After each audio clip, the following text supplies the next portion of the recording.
Bienvenue sur la chaîne Balam Studio pour ce nouvel épisode. Aujourd'hui, nous parlerons du plus célèbre souverain de l'époque Maya. Il s'appelait Knichtjnana Pakal Ier, aussi connu sous le nom de Pakal II et de Grand Pakal. Il est le plus célèbre Aho de la cité maya de Palenque. Il monte sur le trône à l'âge de 12 ans, le 29 juillet 615, et vit jusqu'à l'âge de 80 ans. Sa mère dirige la cité en attendant que son fils devienne adulte. Son nom signifie grand soleil, Kninich, bouclier, Pakal, rayonnant Janab en maya. Knichtjnana Pakal Ier restaure la puissance de Palenque après une série de revers catastrophiques au cours de conflits avec Calakmul et se lance dans une campagne de construction qui marque encore de leur empreinte le site archéologique actuel.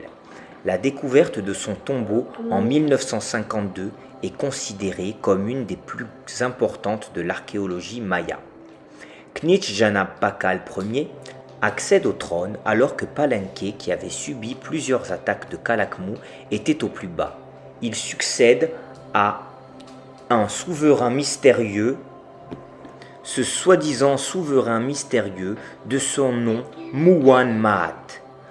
À la fin du IIe siècle, on pensait que derrière ce nom se dissimulait la mère de Pakal, Dame Sak Cook, qui serait montée sur le trône faute d'héritier mâle éligible.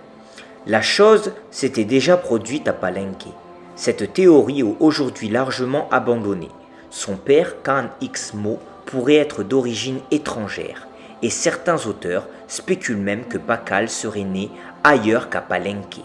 La tablette ovale du palais témoigne en tout cas que sa mère exerça un grand rôle au début du règne sans qu'on puisse préciser lequel. On a trouvé peu de références à cette période qui ne fut donc probablement pas très faste.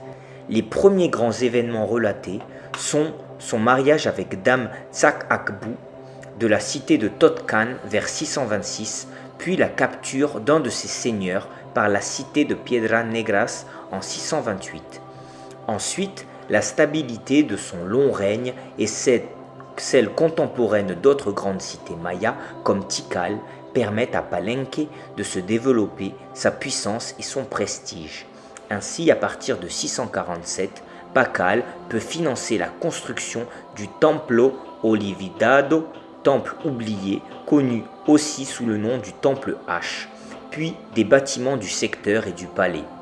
Après sa mort, son fils Knichkan Balam II lui succède, puis son cadet Khan Joyshitam II. Voilà pour cet épisode, merci de m'avoir écouté et n'hésitez pas à vous abonner pour un prochain épisode.